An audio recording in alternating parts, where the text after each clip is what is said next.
The sun rose lazily over the school campus, filling the air with the usual bustle of children arriving, backpacks bouncing, and laughter echoing across the playground.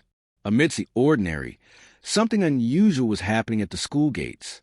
Max, the K9 dog, sat at attention beside his handler, his eyes darting between the crowd. For Max, the day was simple. Keep watch, stay alert, and ensure the safety of the school. But today was different. Max's attention was drawn to an older man walking toward the gates. His movements were slow, deliberate, almost too careful. He wore a long coat that seemed out of place for the season, and his eyes darted around nervously, as though he was trying to avoid being noticed. The man carried a large, bulging duffel bag in one hand, his grip tight as if trying to conceal it. Max's nostrils flared and his body stiffened. Something about this man set him on edge. His handler, sensing the shift, tightened his grip on the leash and gave Max a brief, commanding look. "Stay," the handler said firmly, his voice low but authoritative. Max obeyed, but his gaze remained fixed on the approaching figure. The handler moved forward, eyes narrowing. There was no reason to suspect anything yet, but the way the man kept looking over his shoulder, the way he walked with such a deliberate slowness, it didn't sit right. As the man neared the gates, Max let out a low growl, his muscles tensing. The handler stopped in his tracks. The man, now just a few feet away, slowed his pace, his face briefly flashing with uncertainty. "Stop right there," the handler ordered, his voice louder this time. The man hesitated, his eyes darting between the handler and Max. It was clear he didn't want to make a scene, but something in his demeanor said he was hiding something. The handler stepped forward, hand raised in caution. The handler quickly approached the man, the tension in the air palpable. The man looked hesitant, but he didn't make any sudden moves. With his free hand, he clutched the duffel bag even tighter, as though it were a lifeline. "Step aside, please," the handler said firmly, his voice betraying the sense of urgency. The man stiffened, then reluctantly handed over the bag. The handler unzipped it slowly, trying to maintain composure. As he opened the bag, he was initially relieved to find only ordinary items, clothes, some books, and miscellaneous personal effects. But then his fingers brushed against something strange, a sharp object at the bottom of the bag. The handler's eyes narrowed as he pulled out a small, worn envelope, its edges frayed with age. He opened it carefully. Inside were photographs. His heart sank as he saw the faces, missing girls. Each photograph seemed to be of a different girl, their faces frozen in time, staring into the camera, their eyes distant and hollow. Some were more recent, others older. The handler's pulse quickened. These weren't just any photographs. The girls in these pictures had been reported missing in the last few months. The photos were linked to active cases. The handler's mind raced. The man's behavior, the bag, everything started falling into place. He wasn't just an old man walking through the gates of a school. He was connected to something far darker. "Who are you?" the handler asked, his voice shaking with disbelief. The man remained silent, his expression unreadable. His eyes, however, flickered briefly toward the bag, as though worried about the discovery. The handler looked deeper into the bag, searching for more. Beneath the photos, he found several notebooks, filled with handwritten notes. The writing was erratic, the ink smeared in places. As he flipped through the pages, he found detailed drawings, maps with circles and X's marking specific locations, all of which appeared to be near where the girls had gone missing. The more the handler read, the more the sense of dread grew. These weren't random sketches. These were plans, detailed locations, and possible connections. This was not just a lonely man carrying a bag. The handler realized that he had stumbled onto something far worse. This was a man involved in something sinister, something that had been hidden in plain sight.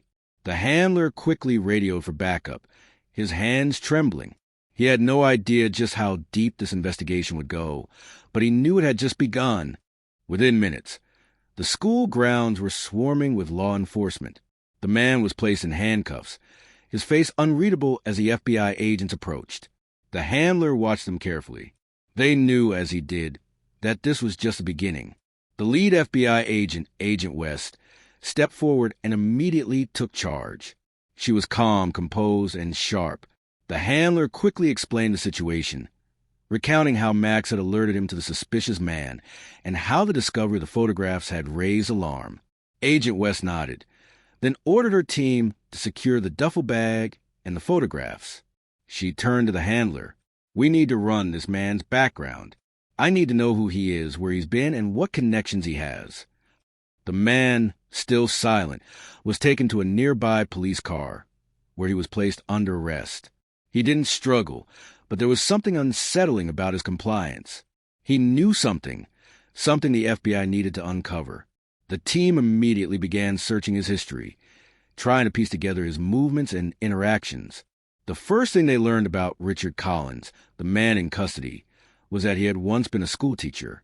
He had a quiet reputation in the community and had always kept to himself. He lived alone in a modest home, and there had been no record of any criminal activity in his past. The community knew him as a harmless, elderly man, but now that image was shattered. The deeper the agents dug, the more unsettling the story became. Collins had lived in several towns across the state, including areas where the missing girls had last been seen. It seemed as though he had moved around every time a new disappearance occurred. Each new town was linked to the most recent missing persons reports. But Collins wasn't a random figure. He was far more dangerous than anyone had imagined. Agent West quickly ordered her team to start investigating any possible connections between Collins and the missing girls. They pulled up the most recent reports on the disappearances, and as they sifted through the details, they found a disturbing pattern. All the girls had been abducted under similar circumstances. They had been lured with promises of gifts, jobs, or other deceptive schemes. But the most chilling thing was the photographs in Collins' bag. Some of the girls had never been reported missing in the media, suggesting that they had been taken long before the others. Agent West paced the room, her mind racing. This isn't just an isolated case. We're dealing with something bigger. This man isn't working alone. As the investigation continued, the FBI realized that Richard Collins was only one small part of a much larger and more dangerous network. Agent West and her team grew increasingly concerned. The more evidence they uncovered, the more the pieces began to connect. A network of abductions spanning years, with Collins at the center. But who was helping him? And who else was involved? The FBI launched a full-scale manhunt. Every known associate of Collins was now under suspicion. The investigation spread far beyond the local area. Agents combed through records of travel, phone records, and financial transactions. They identified several key locations that Collins had frequented, including abandoned warehouses, isolated farms, and areas near parks where children were often seen alone. Max, the K-9, was called in again to assist with the search. His incredible sense of smell led the team to several abandoned buildings on the outskirts of the city. There, they uncovered hidden compartments in the walls and floors, places where the missing girls may have been held. The team found more photos, more notebooks, and unsettlingly, more girls' names written in the margins, suggesting they had been part of the same operation. Despite these discoveries, Collins refused to cooperate. He remained tight-lipped during every interrogation, even as evidence mounted against him. Agent West wasn't surprised. His silence only deepened her resolve. They needed to get to the core of the operation, but each lead they chased led them to more dead ends. As the investigation took on an international dimension, the FBI began collaborating with agencies from other countries, exchanging information on similar abductions that had occurred in Europe and South America.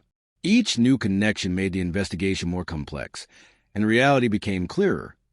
They were dealing with a highly organized human trafficking ring that had been operating under the radar for years. But with every passing hour, the pressure mounted. The girls still hadn't been found, and Collins wasn't talking. The FBI now had two objectives: stop the network and find the missing girls. But the clock was ticking, and the stakes had never been higher. Just when the FBI thought they had uncovered all the key players, a new, shocking twist came to light.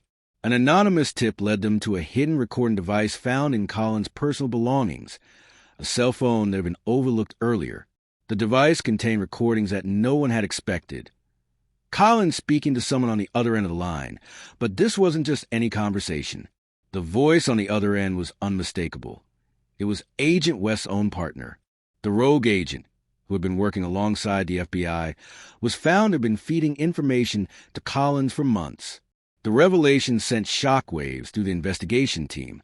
Collins had been tipped off about every move the FBI made, and his silence during interrogations had been a direct result of knowing exactly what to expect. Agent West was shaken, but she knew what had to be done. She immediately ordered a full investigation into the rogue agent's activities. Every step they had taken so far had been compromised. The agent in question, now revealed as an accomplice, had been part of the trafficking ring all along. This discovery forced a shift in the investigation.